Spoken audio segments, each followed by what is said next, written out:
Wah.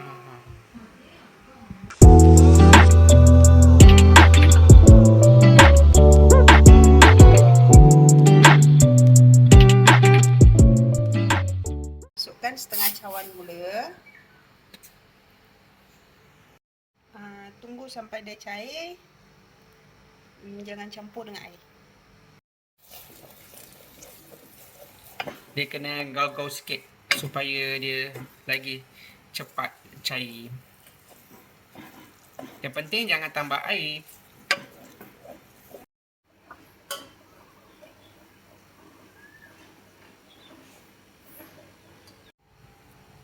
Okey, dah cair dah ni. Dah boleh ambil kot. Cuba kacau, tengok.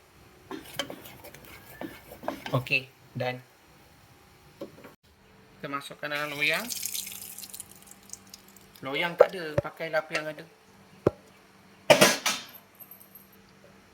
Banyak lagi ni tak ada lagi, rugi.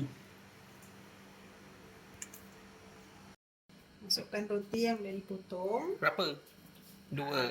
2. Okey, next. Masukkan 1 cawan susu cair. Okey. Tambah lagi 1 cawan susu cair, so jadi 2 cawan.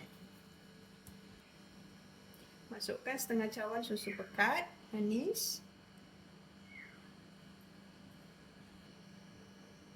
Masukkan setengah cawan cream cheese. Masukkan 4 butir telur. Okey. Masukkan 1 penutup milk esen vanila. Masukkan sedikit je garam. Okey, lepas ni kita blender sampai hancur.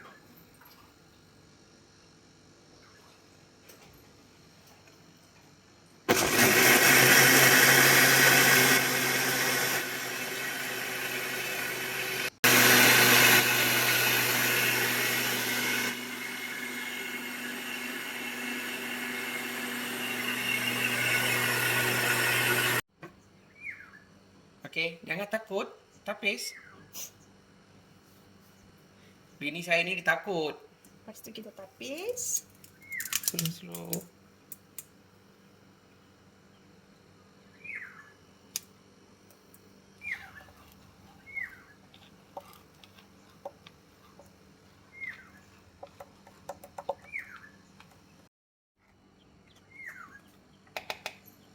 Sudah.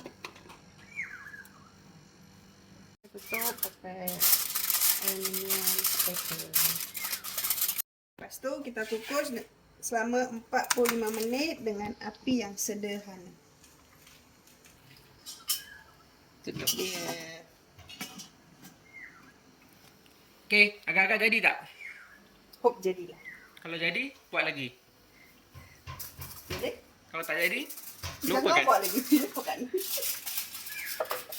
Lepas dah masak, kita letak dalam peti sejuk. Ni dah keluarkan. Kita tunggu bini buka. Jadi tak tahulah.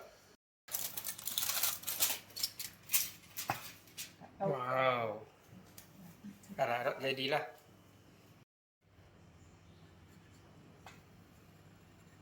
Lembut tak? Okey, kita cuba. Cepat. Hey, tak pandai. Buat je lah. Nak Terbalikkan je. Letak bawah. Okey, gegar sikit.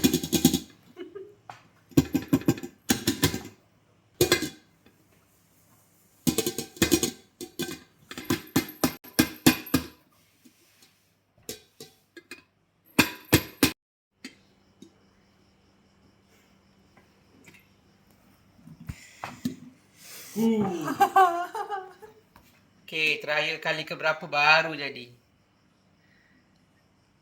Okey, bolehlah. tak, tempat dia lekat. Bolehlah sikit.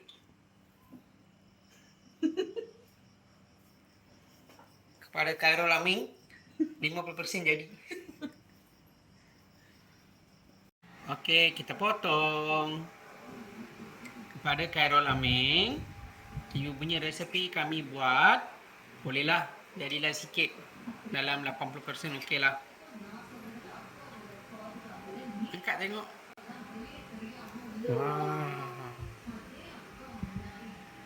Wow.